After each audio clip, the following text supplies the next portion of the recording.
কখনো উড়ন্ত centre forward, কখনো দুরন্ত ডিফেন্ডার, কখনো হকি তারকা, আবার কখনো কখনো অ্যাথলিট হিসেবে অসাধারণ নৈপুণ্যে মাত করেছেন ট্র্যাক অ্যান্ড ফিল্ড।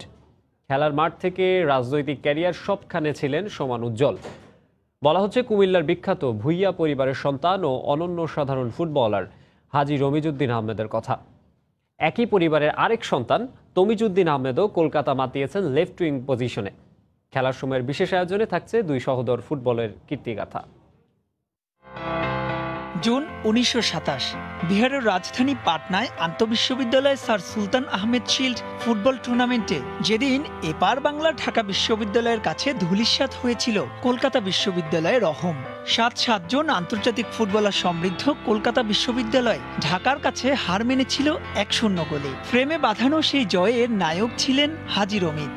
শুধু তাই নয়, পুরো আসরে ঢাকা বিশ্ববিদ্যালয় যে 7টি গোল দিয়েছিল তার 6টি এসেছিল এই রমিজের পায়ে। যে পারফরমেন্সের সুবাদে বাংলার পশ্চিম পারে মাতামাতি শুরু হয় তাকে নিয়ে। পুরো নাম হাজী রমিজউদ্দিন আহমেদ ভুইয়া। জন্ম 1910 সালে কুমিল্লার মুরাদনগরের বাবুটিপাড়া গ্রামের ঐতিহ্যবাহী ক্রীড়া পরিবারে। 6 ভাই 3 বোনের মধ্যে রমিজ ছিলেন চতুর্থ। প্রথমে মাদ্রাসায়, এরপর ইসলামিক ইন্টারমিডিয়েট কলেজ হয়ে ভর্তি হন ঢাকা বিশ্ববিদ্যালয়ে, যেখানেই থেকেছেন উদ্ভাসিত নৈপুণ্যে ছড়িয়েছেন ঔজ্জ্বল্য। 1927 সালে ঢাকায় অনুষ্ঠিত বেঙ্গল অলিম্পিকের 9টি ডিসিপ্লিনের 7টিতেই স্বর্ণ আর 2টিতে রৌপ্য জেতেন রমিজ। ছিলেন ঢাকা বিশ্ববিদ্যালয় হকি দলের নিয়মিত সদস্য। এমনকি 32-এ ঢাকা বিশ্ববিদ্যালয়ের বাৎসরিক ক্রীড়া প্রতিযোগিতায় রেকর্ড 40 পয়েন্ট নিয়ে চ্যাম্পিয়ন হন তিনি। তবে হাজী রমিজের ফুটবলীয় ক্যারিয়ার ছাড়িয়ে যায় অন্য সব কীর্তিকে। 1929-এ তিনি যোগ দেন কলকাতার বিখ্যাত ইস্ট বেঙ্গল ক্লাবে। দুর্দণ্ড প্রতাপে খেলেছেন টানা 5 বছর। 34-এ মনি তালুকদারকে সরিয়ে তাকে অধিনায়ক করে ইস্ট বেঙ্গল। দায়িত্ব পেয়ে ক্লাবকে দ্বিতীয় বিভাগ থেকে আবারও প্রথম বিভাগে উন্নীত করেন হাজী রমিজ। ইস্ট বেঙ্গল ছাড়াও কলকাতা মোহামেডানের হয়ে তিনি মাতিয়েছেন মাঠ। জাদুকর সামাদ নূর মোহাম্মদকে সঙ্গী করে গড়েছিলেন ভয়ঙ্কর এক আক্রমণ ভাগ। ফুটবল মাঠের জনপ্রিয়তা হাজী রমিজউদ্দিনকে খেলার মাঠ থেকে নিয়ে গেল রাজনৈতিক মাঠে। আপন আলোয় ঔজ্জ্বল্য ছড়িয়েছেন সেখানেও। যুক্ত ফ্রন্টের হয়ে নিজ এলাকা কুমিল্লা থেকে যিনি 2 বার নির্বাচিত হয়েছিলেন সাংসদ।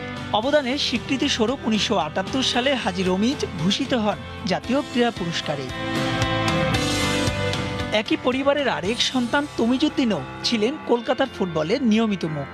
লেফট উইং পজিশনে দীর্ঘদিন খেলেছেন কুমিল্লা জেলা দল ও ভিক্টোরিয়া কলেজের হয়ে। তাদের গড়া বিবিডি টিমের খেলা সেই সময় অনবদ্য মুগ্ধতায় উপভোগ করত কুমিল্লার মানুষ।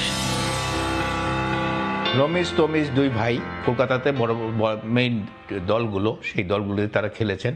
এবং সবচেয়ে বড় জিনিস হলো তাদের কারণে তখনকার পূর্ববঙ্গ থেকে হিন্দু মুসলিম নির্বিশেষে তারা নিজেরা তো ভালো খেলতেনি, এবং বাংলাদেশে তখনকার পূর্ব বাংলার অনেক খেলোয়াড়কে তারা কলকাতায় খেলার সুযোগ করে দিয়েছেন।